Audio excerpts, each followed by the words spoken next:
Today, it appears as if our economic crisis is the world's most critical problem. That is not so. While stimulating the economy is most urgent, it is not the most important of all the problems we need to address and resolve.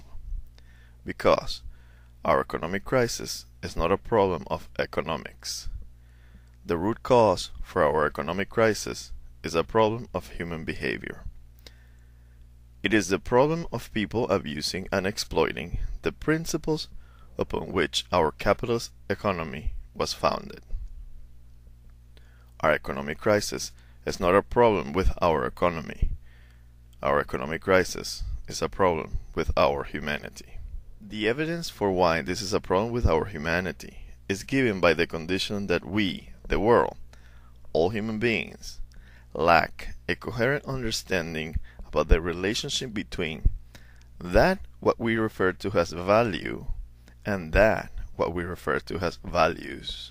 It is this value to values cognitive dissociation which is at the core of our economic crisis. Let's see why.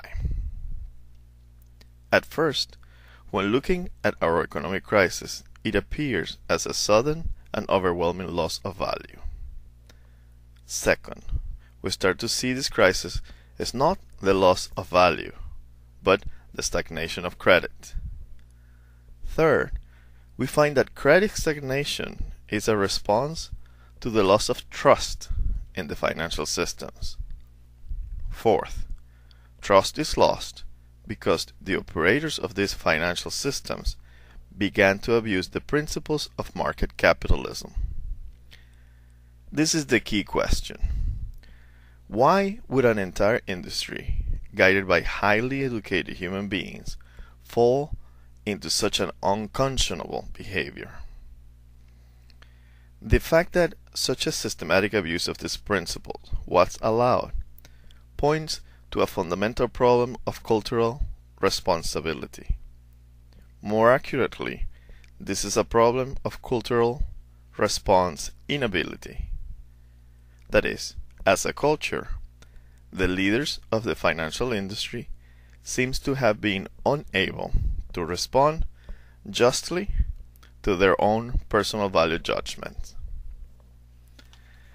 The entire financial industry, driven by a relentless desire for value gains, saw no rationale when interpreting the principles of market capitalism that demanded them to stop what they intrinsically knew were unsustainable practices. Even more, culturally, they had two very strong arguments for why to continue. The fact that one would stop the bad practice would not solve anything.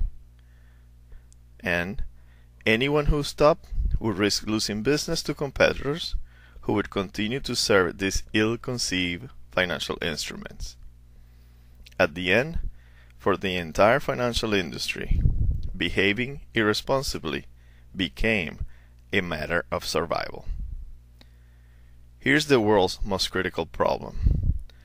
Our religious terrorism, cultural, political wars, and economic crisis are all caused by the same human condition. Call it rational fundamentalism. These three global problems have two specific common faults. 1. The integrants of a culture collectively unwilling to stop a detrimental behavior. 2. The rational interpretation of principles of order within a constrained cultural context, constrained by our value to values cognitive dissociation. Rational fundamentalism, amongst other things, explains that the core constraint, equally limiting all the integrants of a culture to see and stop a detrimental behavior, is the cognitive dissociation or incoherence resulting from the separation of the context we use to realize our values, be that religion, family morals, and upbringing, and the context we use to realize our value, that be secular, scientific, materialist.